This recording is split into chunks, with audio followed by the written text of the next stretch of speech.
Hello बच्चों, एजी education point पर आप सभी का स्वागत है। आई होप आप सभी बढ़िया होंगे। और जो पिछला लेक्चर था उसमें हमने coulombs law in vector form और कूलाम्स लॉ के बारे में जाना था। तो आज जो हम बात करेंगे वो हम बात करेंगे कुछ कूलाम्स लॉ के ऊपर न्यूमेरिकल्स, और हम जानेंगे सुपरपोजिशन प्रिंसिपल है वो क्या होता है। तो चलिए वीडियो को स्टार्ट करते हैं। तो अगर आपने पिछला लेक्चर नहीं देखा तो एक बार उसको ज़रूर देखें, और उसका जो लिंक है वो आपको डिस्क्रिप्शन में मिलेगा। तो चलिए इसको स्टार्ट करते हैं। आज जो है हमारा टॉपिक वो है सुपरपोजिशन प्रिंसिपल। सुपरपोजिशन प्रिंसिपल, इसके अंदर देखिए क्या होता है। सुपरपोजिशन प्रिंसिपल के अंदर जो फोर्स होगा, ठीक है, किसी भी चार्ज पे जो फोर्स होगा वो क्या होगा, उसके आसपास जितने भी चार्ज होंगे वे जो फोर्स लगा रहे होंगे उन सभी का वेक्टर सम होगा। अगर हम यहाँ पर कोई भी एक चार्ज ले लेते हैं क्यू नोट, यहाँ पर हमने चार्ज लिया क्यू नोट, और इसके आसपास जो चार्ज प्रेजेंट है, जैसे ये Q1 हो गया, ये जो चार्ज होगा ये Q2 हो गया, ये जो चार्ज हो गया ये Q3 हो गया, और ये जो चार्ज हो गया ये Qn चार्ज हो गया। मान लेते हैं कि इसके आसपास n number of charges present हैं। तो ये वाला चार्ज क्या करेगा, ये इसके ऊपर फोर्स लगाएगा, वो इस डायरेक्शन में होगा, ये जो फोर्स होगा ये इस डायरेक्शन में होगा। अब यहाँ पर हमने पहले भी पढ़ा है, जो फोर्स जिस पे फोर्स लगता है उसको पहले लिखते हैं, जो लगाता है उसको बाद में। तो ये जो होगा ये हमारा F01 होगा। उसके बाद ये जो चार्ज है ये इसके ऊपर फोर्स लगाएगा, तो ये इधर होगा, इसकी जो डायरेक्शन होगी वो ये होगी F02 होगी, ये वाली इसकी डायरेक्शन होगी। और इसके बाद ये जो चार्ज है ये इसके ऊपर फोर्स लगाएगा इस तरीके से, इसकी जो डायरेक्शन होगी वो ये होगी F03 होगी। यहाँ पर ये जो F02 है इसको हम लिखते हैं यहाँ पर F02। उसके बाद ये वाला जो चार्ज है ये इसके ऊपर फोर्स लगाएगा, इसके ऊपर फोर्स लगाएगा, ये हो गया हमारा F0n, ये यहाँ पर F03। तो इस तरीके से जो n नंबर ऑफ चार्जेस है वे सभी चार्ज क्या होगा, इसके ऊपर फोर्स लगाएंगे। तो जो टोटल फोर्स है क्यू नोट के ऊपर, जो क्यू नोट चार्ज है यहाँ पर, उसके ऊपर जो टोटल फोर्स लगेगा वो क्या हो जाएगा, जो टोटल फोर्स होगा वो होगा हमारा कि जो टोटल फोर्स होगा वो क्या होगा, सभी फोर्सेस का सम होगा, यानी कि F01 प्लस F02 या F02 F03, और इस तरीके से n नंबर ऑफ चार्जेस थे तो हम लिखेंगे F0n। ये हमारा टोटल फोर्स हो जाएगा। तो अब हमें इसकी वैल्यू लिखने की, ये जो फोर्स है ये क्या होते हैं, तो ये जो फोर्स होंगे हम पहले लिखेंगे force on Q nought. Q note के ऊपर जो फोर्स है किसकी वजह से, ड्यू टू Q1 की वजह से जो फोर्स लगेगा उसको हम क्या लिखेंगे, उसको हम लिखेंगे F01, और ये क्या हो जाएगा 1/4 पाई एप्सिलॉन नोट, और ये होगा Q नोट और Q1 डिवाइड बाय। अब देखिए यहाँ से जब इधर जा रहे हैं, Q नोट से इधर जा रहे हैं तो पोजीशन वेक्टर जो लिया जाएगा R10, 2 से इधर जा रहे हैं तो R20, यहाँ से इधर जा रहे हैं तो R30, यहाँ से इधर जा रहे हैं तो RN0। तो ये पोजीशन वेक्टर हो जाएंगे हमारे। तो यहाँ पर जो पोजीशन वेक्टर आएगा वो क्या, 1 से 0 की तरफ जा रहे हैं तो यहाँ पर ये होगा, और यहाँ पर स्क्वायर होगा, और यहाँ पर 1 0 यूनिट वेक्टर। ये हमारी इक्वेशन नंबर 1 हो जाएगी। ऐसे ही जो हमारा दूसरा फोर्स होगा, ठीक है, फोर्स ऑन, यानी कि force on Q naught due to Q2 की वजह से जो फोर्स लगेगा वो क्या होगा F02। तो ये होगा हमारे पास 1/4 pi epsilon naught Q note Q2 divide by R20 और उसका स्क्वायर और R20 यूनिट वेक्टर। ये हमारा इक्वेशन नंबर 2। ऐसे ही Q नोट के ऊपर force on Q naught due to Q3 की वजह से जो फोर्स होगा उसको हम लिखेंगे F03, और ये हो जाएगा 1/4 pi epsilon naught Q naught Q3 divide by R30 और उसका square R30 unit vector. Equation number 3। ऐसे ही मारा होगा force on Q naught due to Q N, N की वजह से कितना होगा F0n होगा, और यहाँ पर होगा 1/4πε0 Q nought Q N divide by Rn0 square और Rn0 यूनिट वेक्टर। ये इक्वेशन ऐसी ही हमने n चार्जेज लिए हैं, यहाँ पे जैसे हमने डायग्राम में दिखाया है, यहाँ पर n चार्जेज लिए हैं तो n ही इक्वेशन बनेंगी, इक्वेशन नंबर n हो गई। तो अब देखिए, अब जो हमने टोटल फोर्स पढ़ा है कि टोटल फोर्स जो होगा वो किसके इक्वल होगा, सभी का वेक्टर सम होगा, यानी कि जितने भी फोर्सेस लग रहे हैं उन सब का क्या होगा, वेक्टर सम होगा। तो वेक्टर सम होगा तो इसका मतलब हम सबको क्या लिखेंगे, इन सब को हम ऐड करेंगे। तो टोटल फोर्स जो होगा हम उसको ऐड करेंगे तो सब में से क्या होगा, यहाँ पर भी 1/4πε0 है, यहाँ पर भी है, यहाँ पर भी है और यहाँ पर भी, सब में से क्या आएगा, ये कॉमन आएगा, ये वाली चीज़ कॉमन आ जाएगी। और क्या कॉमन है, यहाँ पर भी क्यू नोट है, यहाँ पर भी क्यू नोट है, कि ये वाली चीज़ जो है ये भी यहाँ पर भी है, यहाँ पर भी है। तो सब में से क्या हो जाएगा, क्यू नोट को कॉमन लेंगे तो क्यू नोट हमारे पास क्यू नोट डिवाइड बाई 4πε0, ये क्या आएगा हमारे पास, ये हमारे पास कॉमन आ जाएगा। तो Q nought divide by 4πε0 common आएगा, तो यहाँ पर अंदर जो होगा वो होगा हमारा Q1 divide by R10 square R10 unit vector, plus करेंगे उसके बाद Q2 divide by R20 square R20 unit vector, और इसके बाद Q3 divide by R30 square R30 unit vector, उसके बाद सबको ऐड करेंगे Qn divide by Rn0 square Rn0 unit vector. तो ये हमारे टोटल जो फोर्स हमारा उसको हमने लिखा है कि ये जो क्यू नोट है इसके ऊपर क्या फोर्स लगेगा टोटल, वो हमने लिखा है। तो अब यहाँ पर ये जो टर्म है इसको हम समेशन की फॉर्म में लिख सकते हैं। तो समेशन की फॉर्म में लिखेंगे तो यहाँ से जो हमारा टोटल फोर्स होगा F, उसको हम क्या लिखेंगे, क्यू नोट डिवाइड बाई 4πε0। यहाँ पर ये समेशन की टर्म आ जाएगी, समेशन होगा यहाँ पर 1 है 1, उसके बाद 2 2 2 3 3 3, यहाँ पर ये चीज़ें वेरी कर रही हैं तो इसको हम लिख सकते हैं समेशन QI डिवाइड बाई, ये क्या हो जाएगा RI0 और इसका स्क्वायर और RI0 यूनिट वेक्टर। तो I की वैल्यू जो यहाँ वेरी करेगी वो 1 से n तक वेरी करेगी। तो इस तरीके से ये जो फोर्स है हम इसको लिख सकते हैं। तो ये हमारा फाइनल फोर्स बन गया। तो सुपरपोजिशन प्रिंसिपल यही कहता है कि जो टोटल फोर्स होगा क्यू नोट या कोई भी एक चार्ज होगा उसके ऊपर जो फोर्स लगेगा वो उसके आसपास जितने भी चार्ज प्रेजेंट होंगे सभी का क्या हो जाएगा, सभी फोर्सेस का सम हो जाएगा। जैसे यहाँ पर हमने क्यू नोट लिया था तो इस पे ये वाला चार्ज भी फोर्स लगाएगा इस डायरेक्शन में, ये वाला चार्ज भी इस पे फोर्स लगाएगा इस डायरेक्शन में, ये वाला इसके ऊपर लगाएगा, ये वाला इसके ऊपर लगाएगा। ये जो हमने फोर्स लिखा है ये हमने यहाँ पर क्यू नोट के ऊपर फोर्स लिखा है। और यहाँ पर देखिए, यहाँ पर अगर हम सेम चार्ज यहाँ पर Q1 लेंगे तो इसके ऊपर भी फोर्स लगेंगे। इस पे ये वाला जो चार्ज है ये इस पे इधर की तरफ फोर्स लगाएगा, ये वाला चार्ज इस पे इधर की तरफ फोर्स लगाएगा, ये वाला जो चार्ज है इस पे इधर की तरफ फोर्स लगाएगा, ये वाला जो चार्ज है इस पे इधर की तरफ फोर्स लगाएगा। तो इस तरीके से हम ये जो चार्ज हैं ये लिख सकते हैं। लेकिन जो टोटल फोर्स होगा किसी भी चार्ज पे वो उसके आसपास जितने भी चार्ज प्रेजेंट होंगे उन सब का क्या होगा, वेक्टर सम लेना है। ये क्या कहलाता है, यही हमारे पास सुपरपोजिशन प्रिंसिपल है।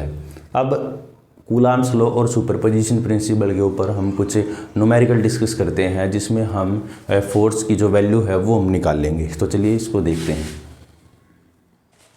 तो क्वेश्चन जो हमारे पास वो है calculate force on given charge. ये यहाँ पर क्वेश्चन है, हमने क्या है, हमने फोर्स निकालना है और ये जो चार्ज है, जो ये सर्कल वाले चार्ज है, इनके ऊपर हमने फोर्स निकालना है कूलाम्स लॉ और सुपरपोजिशन प्रिंसिपल की हेल्प से।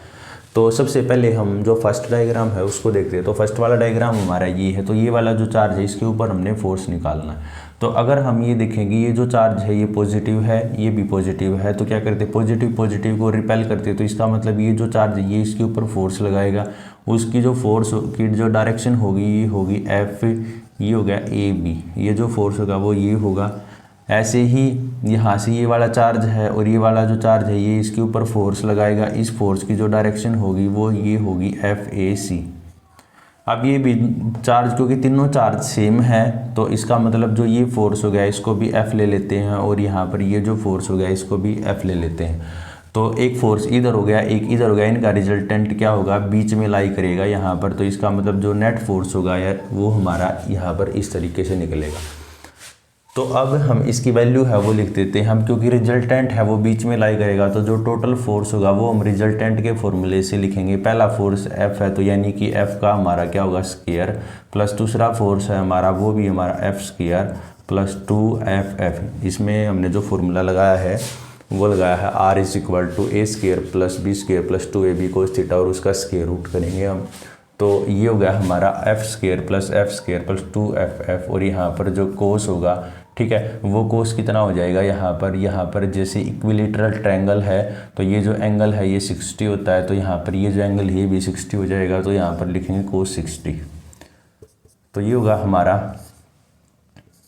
F स्क्वायर यानी कि 2F square plus 2F square, और कोस 60 की वैल्यू 1/2 होती है तो ये 1/2 हो जाएगा, और यहाँ से 2 से 2 कैंसिल हो जाएगा। तो ये होगा हमारा 3F स्क्वायर, ठीक है। तो 3F स्क्वायर में से इसमें से बाहर निकलेगा √3F। तो ये हमारा टोटल फोर्स आएगा जो ये वाला चार्ज है इसके ऊपर लगेगा। तो अब ये जो वैल्यू है F की वैल्यू हम लिख लेते हैं, ये होता है हमारा 1/4 पाई एप्सिलॉन नॉट होगी, ठीक है। और यहाँ पर Q1 Q2 होता तो दोनों चार्ज सेम है तो Q स्क्वायर और डिवाइड बाई ये क्या हो जाएगा डिस्टेंस L स्क्वायर, या इसको हम लिख सकते हैं Q square divide by L square. तो ये हमारा F की वैल्यू आ गई। तो टोटल फोर्स जो होगा हमारा F डैश यहाँ पर लिख लेते हैं, तो टोटल फोर्स होगा F डैश वो √3 टाइम्स यहाँ पर Q square divide by L square, ये हमारा जो होगा ये हमारा टोटल फोर्स बनेगा। तो इस तरीके से हमने यहाँ पर ये जो फोर्स है इसके ऊपर ये फोर्स होगा। अब अगर ये चार्ज नेगेटिव होता तो नेगेटिव के केस में क्या होता, नेगेटिव के केस में यहाँ पर नेगेटिव के केस में अगर यहाँ माइनस होता यहाँ प्लस होता तो क्या होता कि इस पे एक फोर्स लगता जो इधर होता, उसको क्या लिखते FAB की जो डायरेक्शन होती वो ये वाली होती। अगर नेगेटिव होता FAC की यहाँ पर ABC और लिख लेते हैं, FAC की जो डायरेक्शन है वो ये होती। दोनों एक फोर्स इधर लग रहा है कि इधर, दोनों सेम मैग्नीट्यूड के, इनका रिजल्टेंट बीच में लाई करेगा यहाँ पर, तो नेट फोर्स इस तरीके से लिखा जाता है।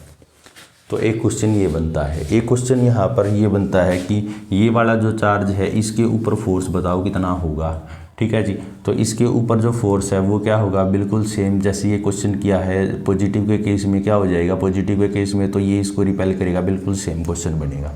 लेकिन यहाँ पर है अगर इसके ऊपर है, इसके ऊपर हम फोर्स निकालेंगे तो क्या होगा, ये वाला जो चार्ज है ये इसको रिपेल करेगा, तो एक फोर्स तो हमारा इधर लगेगा F, वो जो फोर्स हो गया F इधर लगेगा। अब ये वाला जो चार्ज है ये क्या करेगा, ये इसको अट्रैक्ट करेगा, तो इसके ऊपर जो फोर्स लगेगा वो इधर लगेगा, उसको भी हम क्या लिखेंगे, क्योंकि दोनों मैग्नीट्यूड सेम है तो F लिखेंगे। तो इस केस में क्या हो गया, एक फोर्स इधर लग गया, एक इधर लग गया, तो इनका जो रिजल्टेंट है वो बीच में लाई करेगा इस तरीके से, और जो एंगल होगा वो हम क्या लेंगे, दोनों फोर्स के बीच का 120 लेंगे। तो इस तरीके से हम फोर्स की वैल्यू है वो निकाल सकते हैं। यहाँ पर देखिए इसमें, इस केस में क्या होगा, इस केस में भी हमने इस चार्ज पे फोर्स निकालना है, तो इसके ऊपर जो फोर्स है वो कैसे निकलेगा, वो हमारा निकलेगा यहाँ से, ये वाला जो चार्ज है ये इसके ऊपर फोर्स लगाएगा, एक फोर्स की जो डायरेक्शन है वो क्या होगी, वो ये होगी, ये हम लिखेंगे FAB, इसको हम F मान लेते हैं। सेम ये वाला जो चार्ज है ये इसके ऊपर फोर्स लगाएगा, इसकी जो डायरेक्शन होगी वो ये होगी F, यहाँ पर AB है, यहाँ पर FB के ऊपर फोर्स लग रहा है, A लगा रहा है, तो यहाँ पर ये होगा FBC, और ये भी हमारा किसके इक्वल हो जाएगा, F के इक्वल हो जाएगा। तो यहाँ पर दो फोर्स लग गए, एक ये वाला फोर्स और एक ये वाला, ये दोनों क्या है 90 डिग्री के एंगल पे हैं, तो इनका एक रिजल्टेंट हमें निकालना पड़ेगा। और जब वेक्टर 90 डिग्री के एंगल पे होते तो रिजल्टेंट का फॉर्मूला हमने पहले भी पढ़ा है, A square plus B square. तो यहाँ पर जो हमारा टोटल फोर्स होगा F डैश, इनका जो रिजल्टेंट है F डैश वो क्या आएगा, वो इन दोनों का हम स्क्वायर करके ऐड करेंगे तो ये हो जाएगा 2F स्क्वायर, और ये तो ये √2F हो जाएगा। तो ये जो है हमारा, ये इन दोनों की वजह से फोर्स निकले। लेकिन यहाँ पर एक थर्ड चार्ज और प्रेजेंट है जो इसके ऊपर फोर्स लगा रहा है, तो इस पे जो फोर्स लगेगा वो इस तरीके से होगा। तो अब हमें इसकी वैल्यू लिखनी है, ये क्या होगी। तो सबसे पहले हम क्या करेंगे, यहाँ से ये डिस्टेंस कैलकुलेट करेंगे। इस डिस्टेंस की जो वैल्यू होगी हमारे पास वो क्या होगा, ये होगा हमारा एल स्क्वायर, क्योंकि पाइथागोरस थ्योरम लगाएंगे तो इसमें क्या होगा L square plus L square यानी कि 2l स्क्वायर, और उसका क्या होगा रूट, तो रूट 2l, ये हमारी इसकी वैल्यू आएगी। तो अब क्या होगा, अब ये वाला जो चार्ज है, ये वाला चार्ज भी इसके ऊपर फोर्स लगा रहा है, तो इसका मतलब ये वाला फोर्स भी हमें लिखना होगा। उसको हम लिख लेते हैं F1 लिख लेते हैं कि ये जो चार्ज है ये इसके ऊपर फोर्स लगाएगा, उसको हम क्या लिखेंगे F1 लिखेंगे। तो जो F1 होगा हमारा वो क्या होगा, वो होगा हमारा कि, और ये क्या हो जाएगा, दोनों से मैग्नीट्यूड के हैं तो क्यू स्क्वायर और डिवाइड बाय, यहाँ पर ये स्क्वायर है और डिवाइड बाय क्या होगा इस डिस्टेंस का स्क्वायर यानी कि रूट 2l का स्क्वायर। तो ये हो जाएगा हमारे पास के Q square divide by 2l square. तो ये हमारा बनेगा फोर्स F1। तो टोटल फोर्स जो होगा हमारे पास वो हमारा क्या होगा, वो टोटल फोर्स होगा हमारा F डबल डैश लिख लेते हैं। एक जो फोर्स हमारे पास पहले था F डैश प्लस F1। अब F डैश की वैल्यू जो है वो क्या है, F डैश की जो वैल्यू है उसके लिए हमें क्या करना है रूट 2f, यानी कि यहाँ पर ये लिखेंगे रूट, ये होगा हमारा k, ये होगा रूट 2f प्लस के Q square divide by 2l square. तो f की वैल्यू है वो हम लिख सकते हैं, जो f होगा यहाँ पर वो क्या होगा k, दोनों चार्ज होंगे क्यू स्क्वायर Q1 Q2 और डिवाइड बाई डिस्टेंस क्या होगा l स्क्वायर। तो यहाँ पर इसको ऐड करेंगे हम, तो ये हो जाएगा हमारा, तो total force F double dash होगा, ये होगा root 2 Q square divide by l square plus 1/2 Q square divide by L square. तो जो फाइनल फोर्स आएगा हमारे पास वो क्या आएगा, वो आएगा हमारे पास F डबल डैश होगा हमारा, वो होगा रूट 2 प्लस 1/2 और ये हो जाएगा Q square by L square. तो ये हमारा क्या होगा, ये हमारा फाइनल फोर्स होगा। तो इस तरीके से हम फोर्स है उसको कैलकुलेट कर सकते हैं। तो अगर ये चार्ज यहाँ पर नेगेटिव चार्ज होता तो इस पे जो फोर्स लगता है सेम फोर्स किधर लगते, इधर लगते, इनवर्ड लगते, एक इधर होता एक होता, तो सेम फोर्स जो फाइनल फोर्स होता है, यानी कि जो हमारा फाइनल फोर्स आया है F डबल डैश वो क्या आया है, वो यहाँ पर इस डायरेक्शन में लगा है इस तरीके से। अगर यहाँ पर ये नेगेटिव चार्ज होता तो ये क्या होते, ये फोर्स हमारे इधर लग जाते, तो फाइनल फोर्स हमारा इधर आता। सेम अगला क्वेश्चन देखते हैं। अगले क्वेश्चन में क्या है, अगले क्वेश्चन में सेंटर के ऊपर कोई चार्ज रखा है और उसके ऊपर हमने फोर्स निकालना है कि वो कितना होगा। तो यहाँ पर स्क्वायर है एक और सेंटर पे कोई चार्ज रखा है, तो उस पर हमने फोर्स निकालना है वो कितना होगा। तो इसको हम देखिए कैसे देखेंगे। तो अगर हम देखेंगे तो यहाँ से ये वाला जो चार्ज है ये क्या कर रहा है, ये वाला इसको रिपेल करेगा, तो इसकी वजह से जो फोर्स होगा वो इधर होगा। ये वाला चार्ज इसको इधर रिपेल कर रहा है तो वो इधर होगा। अब ये क्या है, अब दोनों चार्ज क्या है, सेम है, तो इसका मतलब इनके फोर्स है वो अपोजिट डायरेक्शन में, तो ये कैंसिल हो जाएंगे क्योंकि फोर्स यहाँ पर क्या होगा, दोनों का सेम होगा। ऐसे ही ये वाला जो चार्ज है ये इसको रिपेल करेगा, तो यानी कि इसका जो फोर्स होगा वो इधर होगा, इसका जो फोर्स होगा वो क्या होगा, वो इधर होगा। फिर से दोनों फोर्स क्या होंगे, अपोजिट डायरेक्शन में होंगे, तो यानी कि वो क्या हो जाएंगे, वो हमारे रिपेल हो जाएंगे, वो हमारे क्या हो जाएंगे, वो हमारे रिपेल होंगे और एक दूसरे को क्या करेंगे, कैंसल आउट करेंगे। तो जो टोटल फोर्स होगा इस केस में यहाँ पर सेंटर पे जो चार्ज रखा है तो वो कितना हो जाएगा, 0। तो आई होप आप लोगों को ये जो न्यूमेरिकल है इसका जो कंसेप्ट है फोर्स का वो समझ में आया होगा।